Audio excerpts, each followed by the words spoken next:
The year is 2027. For almost 2 decades, humanity has been incapable of reproducing and it's now on the brink of extinction. This has caused society to collapse. The United Kingdom is one of the few remaining nations with a functioning government, which has caused a wave of refugees to illegally enter the nation. This has brought the army to patrol the streets, catching immigrants for imprisonment or even execution. The story begins when our protagonist, Theo, enters a bakery to get some coffee and hears the news on the TV. The youngest person in the world passed away. After years of struggling with his celebrity status his age had earned him, he was attacked by a fan for not wanting to give out his autograph. Everyone in the shop seems to be devastated by this tragedy, but Theo doesn't look too bothered. He leaves the bakery and only stops a few feet away to add whiskey to his coffee when suddenly there is an explosion from the shop. There's lots of screaming and alarms going off, but thankfully Theo doesn't get hurt. With an annoying ringing in his ears and still unbothered, Theo goes to work as if nothing had happened. In the office, almost nobody is getting actual work done. They're too busy crying over the loss of the world's youngest person. Theo takes this as an opportunity. He lies to his boss and tells him he's upset over the news too, so he asks permission to finish his work at home before leaving. On his way back, the train he's taken is constantly on the receiving end of stones from rebels and indigents. There also are many cages filled with refugees and guarded by the cops on the station. This still doesn't make Theo even blink. Outside the station, Theo meets with his old friend Jasper Palmer. After a hug, they get in Jasper's car and drive to his place in the countryside while discussing the bakery explosion, considering the idea it may have been the government itself that planted the bomb. They see a bus pass by, taking refugees to a camp in Bexhill. Jasper's place is hidden in the woods, so hidden that they need to stop the car and move some decoy branches away to be able to pass. Jasper makes fun of Theo for his lack of love life and his alcohol problem. He also offers him to come live with him, but Theo turns down the offer. Once they're inside the house, we learn through photos and newspaper clips that Jasper used to be a political cartoonist and his wife Janice was a photojournalist. These days, however, Jasper became a hippie and pot dealer, and Janice is in a catatonic state since she was tortured. There are also our old pictures of Theo with a woman and a little boy. After saying hi to Janice, Theo and Jasper hang out on the couch smoking and discussing various topics. Jasper mentions his main client is an immigration cop at the Bexhill camp, and they argue over the possible existence of the Human Project, a secret scientific organization with hidden facilities where they're trying to find a cure to humanity's infertility. Theo is back at his home the next day, and when he leaves for work, he's kidnapped in the street by a militant group called the Fishes. Face covered, they put him in the van and don't uncover him until they have him in Fish's territory. When Theo opens his eyes again, he is in a protected room, and he sees for the first time in years his ex-wife Julian Taylor, who apologizes for the theatrics, but they had to do this to avoid the police. She's been a wanted woman since their activist days, but Theo has left that life behind. After explaining they weren't the ones who put the bomb in the bakery, Julian takes Theo outside for a walk. The reason why she's made him come is that she needs transfer papers for a refugee girl to get to the coast, and Theo can get them through his cousin. Theo turns down the idea, and when Julian offers monetary compensation, he says he doesn't need her money, an obvious lie. Since he isn't collaborating, Julian makes her people cover his face again and take him out of their place. While on the van, one of the Fishes tells Theo this has never happened and that they'll always be watching him. Another one gives him a paper sign to hang on the tube in case he changes his mind. Then Theo is thrown in the middle of the street with some change for the bus. Sometime later, it seems Theo does end up changing his mind, because he pays his cousin Nigel, who works as a minister, a visit. A fancy car with its own driver picks him up and takes him to the private residence, where the minister keeps and restores classic works of art, like Michelangelo's David, which is missing a chunk of its leg. After hugging, they have lunch together with the minister's son, who ignores them completely while playing on a screen connected directly to his body.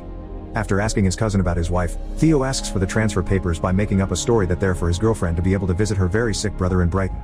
Nigel points out it's a huge favor since it's highly controlled, and, after yelling at his son to take his pills, he asks Theo to follow him to the window, where he tells him he'll see what he can do.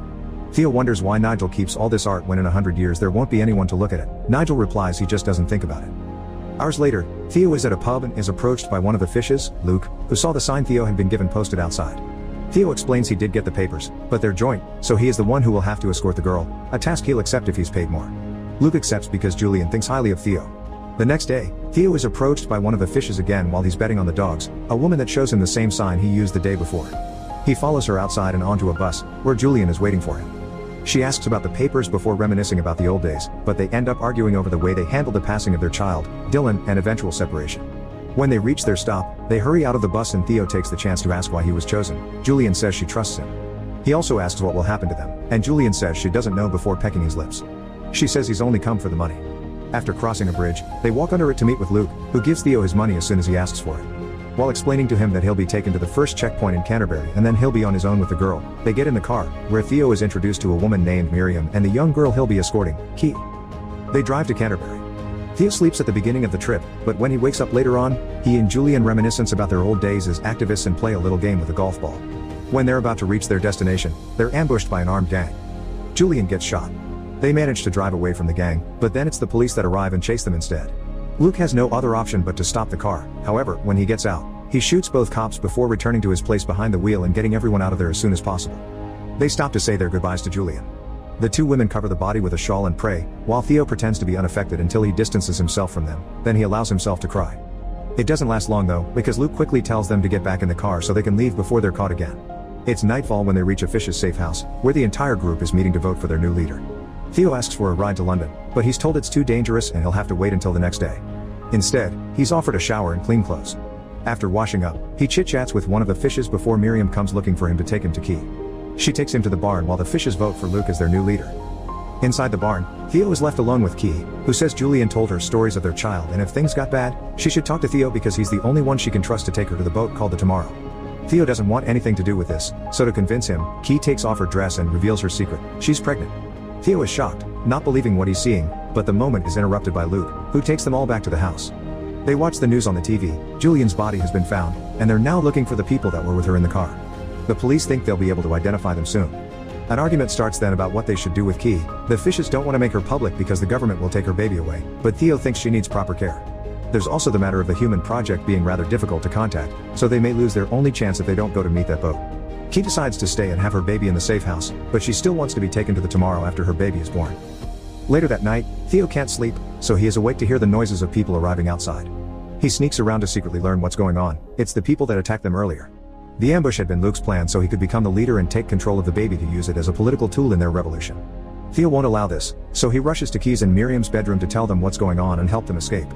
They sneak outside and while hiding from the guards, they carefully approach each car. They disable two of them and enter the third one, which won't start. Theo gets off and starts pushing it, gaining the attention of the fishes. Theo gets back in the car, which still doesn't start but at least is moving thanks to the fact they're going downhill. The men are going after them but aren't allowed to shoot because the girl is in the car, so they try to grab them through the window, but Theo and Miriam push them away. The car stops once more mid-hill. Theo gets out to push it again. It gets it moving, but it also gives the chance for one of the fishes to catch up with them and point his weapon at Theo, who pushes him off by hitting him with the door. At the base of the hill, the car gets stuck in mud, so Theo gets out to push while Miriam jumpstarts it. It takes her a few tries but the car does end up working, so well in fact Theo has to run after it to get back inside. Miriam stops it for him and with Theo back with the women, they manage to escape the farm. Theo tells Miriam he knows of a place where they can hide and takes them to Jasper's house, who receives them with open arms. While having dinner, they discuss their options. The Human Project's boat will have 2 stops, and neither of them looks good.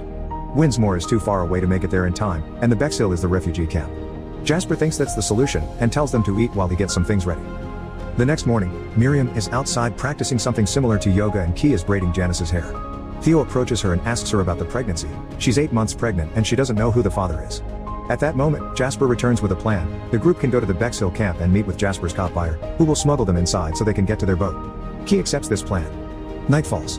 While Theo is having a drink, he hears the others sharing a smoke and chatting. Jasper tells the women the story of how Theo and Julian met, as protesters in the middle of a rally by chance, and their relationship took a bad turn when they lost their kid to the flu pandemic. Not being able to hear more of it, Theo leaves them to their chat and goes to bed. The next morning, everyone's woken up by the alarm. The fishes have found them. Jasper gives Theo the instructions of how to contact Sid, then sends him to the car with the women, refusing to go with them. He wants to stay, saying he's gotten out of worse situations. Theo drives the girls away but stops the car to hill to look at what's going on in the house from afar. The fishes arrive and not liking Jasper's answers, they shoot him. Theo doesn't tell Key this. He says everything is okay before driving away for good this time. They make it to their meeting point the next day, an abandoned school. While Key enjoys the swings, Miriam tells Theo about her old job as a midwife and how she saw the infertility issue affect all her patients little by little. A truck arrives then. It's Sid, their contact. After exchanging the password, Sid gets them in the truck and drives them away to the refugee camp. Key has her first contraction on the way. They tell Sid it's just her being carsick. They make it to Bexhill, and Sid tells them to put on sad refugee faces before moving them from the truck and into a bus filled with refugees that quickly leaves the area. Soon enough, Key's contractions start getting worse and by the time they make it to the actual camp, her water breaks. A guard notices her state of distress, so Miriam distracts him by acting as if going through religious mania, so she's taken away to be executed. He's also about to take Keith, so Theo points at the water on the floor between her legs and says it's urine and excrement, effectively driving him away. Theo and Key leave the bus and join a line where Theo loses Key for a short moment when a guard tells him to lose his clock, but they reunite soon after. The line that is eventually released into the city that became the refugee camp, and there they look for Marichka, a Romanian woman that takes them to a safe abandoned building and gives them a private room where Key can have her baby. Labor is hard on Key, but Theo guides her and eventually she gives birth to a healthy baby girl. The next day, Sid comes by to check on them. The city's become a dangerous mess after a wall blew up and people started to flee, so Sid's come to help them escape. When he sees the baby, he promises he'll take them to a boat, but Marichka is against this idea, implying he isn't a good man. Sid takes out his gun then and reveals he knows there's a bounty on their heads that he plans to earn. On their way downstairs, Marichka manages to push Sid off and Theo jumps on him to get him away from Key. After Marichka hits him with a stick, the three of them start running away, with Sid breathing on their backs.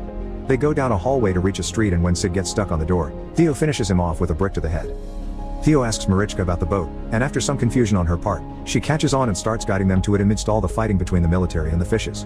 She makes them enter a building, and after showing the baby to the owner through a window, they're allowed to enter a very nice apartment. There they eat, rest and get better shoes for Theo while two elderly women play with the baby.